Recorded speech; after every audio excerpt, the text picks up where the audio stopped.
I would draw some of the great tales in fullness, and leave many only placed in the scheme and sketched. The cycles should be linked to a majestic whole, and yet leave scope for other minds and hands, wielding paint and music and drama. Hey everyone, Yoyston here, and I hope you all are doing well, wherever you are in Middle-earth. Today I want to share with you all some of my rough thoughts and outlines on how, if presented with the opportunity and the rights to do so, I would make a television show set in the First Age of Middle-earth concerning the events of the Silmarillion. I made a video on how I would do a show set in the Second Age as well, and I hope that these two would actually tie in and connect with one another rather well. Again, these rights to the First Age are not available, but if they ever are, I hope, beyond all else, that whoever makes the show respects Tolkien's works, themes, and characters, and just does them justice. My friends, thank you all so much for joining me today. Let's begin our tale. From the outset, I think I would split up the First Age into a 5-season television show.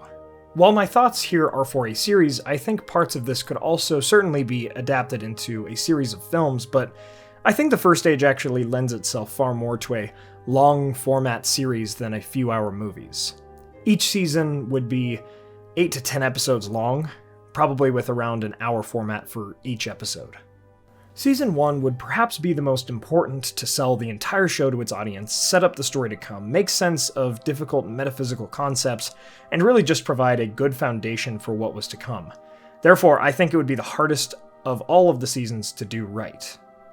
While this show at large would focus mostly on the First Age, Season 1 would have to be dedicated actually to mostly the Years of the Trees and exploring the ancient history of the world, such as the Ainu Lindale and the ancient wars with Melkor through flashbacks, exposition, and other sorts of sequences. We would get a musical theme for the show, which would be a remembrance and song of the Ainu Lindale, very elven in its execution. Perhaps before the awakening of the elves, we would even see a starting sequence that sets up the world and time, similar to how the Lord of the Rings films begin. With that setup of the ancient elder days interwoven into the stories of the late years of the trees, with the unrest of the Noldor being the main focus of Season 1, that primary plot would be the awakening and coming of the elves to Valinor, that unrest, the destruction of the two trees, the theft of the Silmarils, and the exile of the Noldor, their return to Middle-earth. Our subplot would be the elves who remained in Beleriand, foreshadowing the eventual return of the Noldor to Middle-earth in Season 2.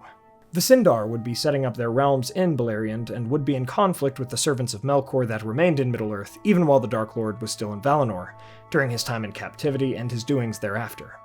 This is where the show and source material would perhaps have to differ a bit, as it would make sense for Sauron to be the main antagonist of this subplot, launching battles against the Sindar elves and dwarves, and giving us the ability to see him in a very powerful form against these folk, who are also mighty in their own ways. The protagonist of the main plot of this season would certainly have to be Feanor, an anti-hero, while also giving us a lot of time with other important supporting characters such as Finwë, Fingolfin, Turgon, Finrod, Fingon, Galadriel, and others, including those in our subplot in Middle-earth, Thingol probably being the protagonist of that subplot, Círdan the Shipwright, Melian, and Luthien, and some dwarves from Nogrod and Belegost. This season would set up these crucial characters to be likable and interesting, as to give their later deeds more importance. Our villain, of course, overall, and in the primary plot especially, would be Melkor, as he manipulates the Noldor and sends orcs to fight the first battles of Beleriand against the Sindar. Speaking of orcs, we would have to see their creation in Season 1 as well. There would also be a focus on Ungoliant, Sauron, and the Balrogs as supporting villains.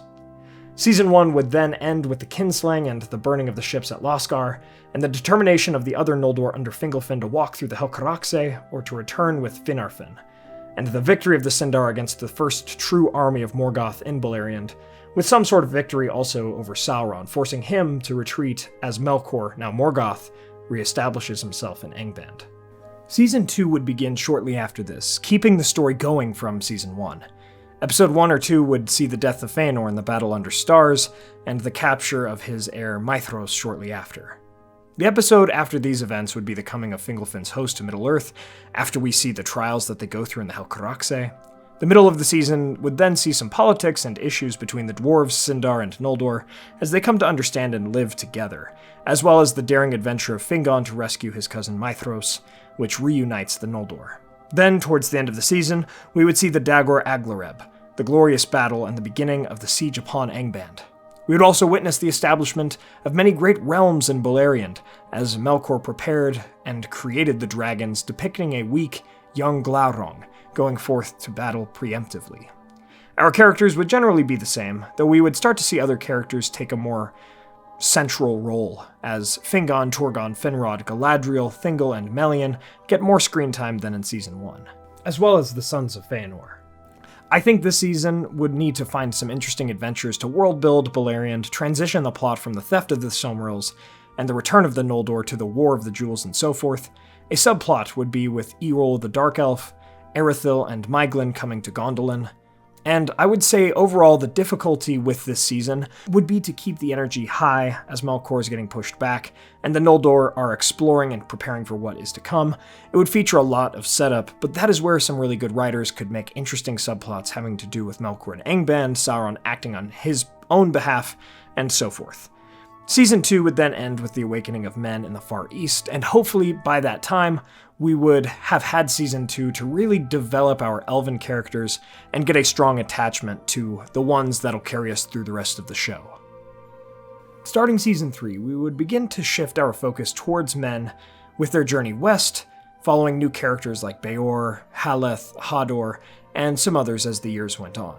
The beginning of Season 3 would probably have to feature either a time skip or time compression after the establishment of the three houses of men in Beleriand, and after perhaps 2 episodes showing the beauty of elves meeting men and the first passage of men into death due to mortality, a concept not understood by elves until now, we would establish a new frame to see the show through. And we would also see some of the philosophical conversations take place between Finrod and Andraith. Then, an episode would be dedicated to the Battle of Sudden Flame and the re-emergence of the armies of Melkor in the north. Fingolfin, who has always been an important supporting character, the High King of the Noldor, would go off to fight Morgoth in a duel, which would feature the most amazing fight we've seen in the show thus far. After his fall, the war would truly begin, and we would see the fallout of this battle. Likely the episode after this would show the saving of Finrod by the men of Barahir and Finrod's oath, leading us perfectly into the Beren and Luthien episodes. To tell this story very well, it would require a few, perhaps 3 or 4, uninterrupted episodes, with Season 3 ending with the revival of Beren and Luthien, the recovery of the Silmaril, and the planning of the great lords of the Noldor to assault Morgoth once again, setting an optimistic tone going into Season 4. The main characters would mostly change in Season 3, while Season 2's main elves and dwarves would take more background roles for a lot of this. This season would focus far more on the 7 sons of Feanor, painting them as the anti-heroes their father was. Finrod and the end of his arc, Barahir and Beren, Thingol, Melian, and Luthien, with Sauron, Melkor, and Carcharoth as the main villains. There would also be some other subplots, and at this point, minor characters to set up, like Hur and Hurin and their coming to Gondolin, reintroducing Turgon and his family as well. Now we get into Season 4, with Episode 1 being the Nernaith Arnoediad, to get everyone hyped for the season to come.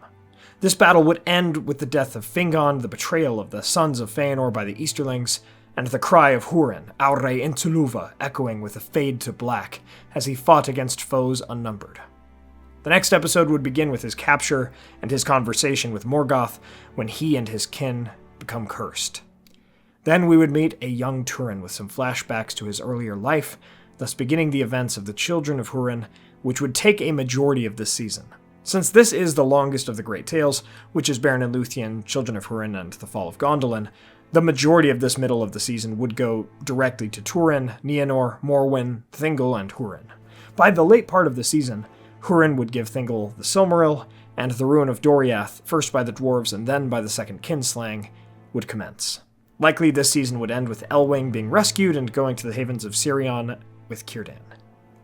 The main characters of this season would be those that I just mentioned, plus others such as Orodreth and Glaurung then as the main villain. Finally, we come to Season 5, which would begin with the journeys of Tur, and at the end of the first episode he would come to Gondolin, and hope would be renewed in the audience watching the show.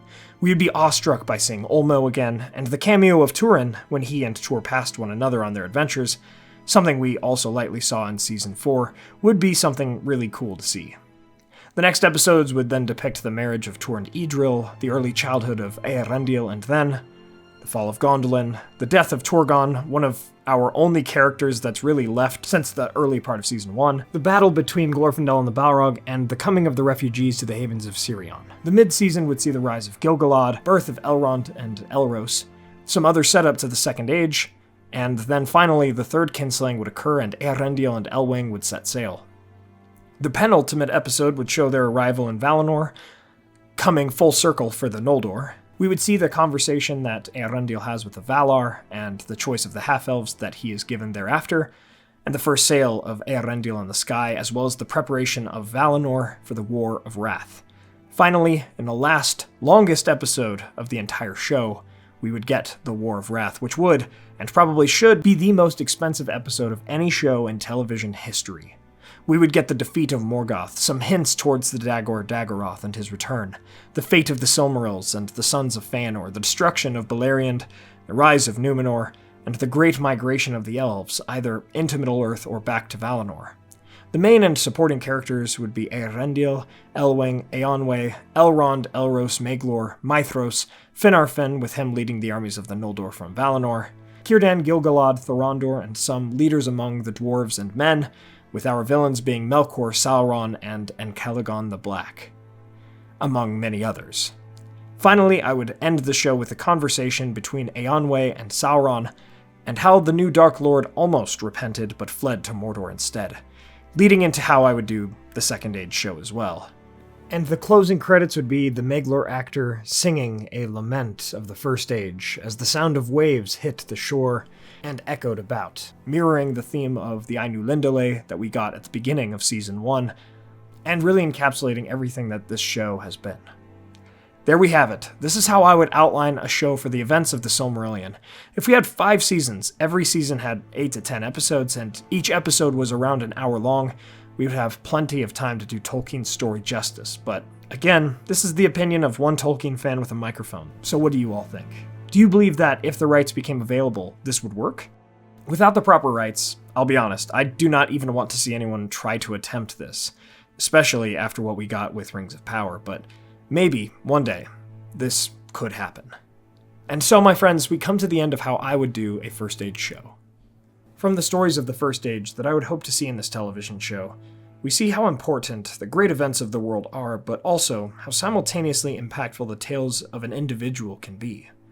We, each of us, have the capacity to change the world in our own stories, and it is up to us to change the world for the better. Thank you all so much for watching. I hope you all enjoyed it. If you did, please be sure to hit that like button and share this with a friend. Let me know your thoughts in the comments. How would you do a show set in the First Age?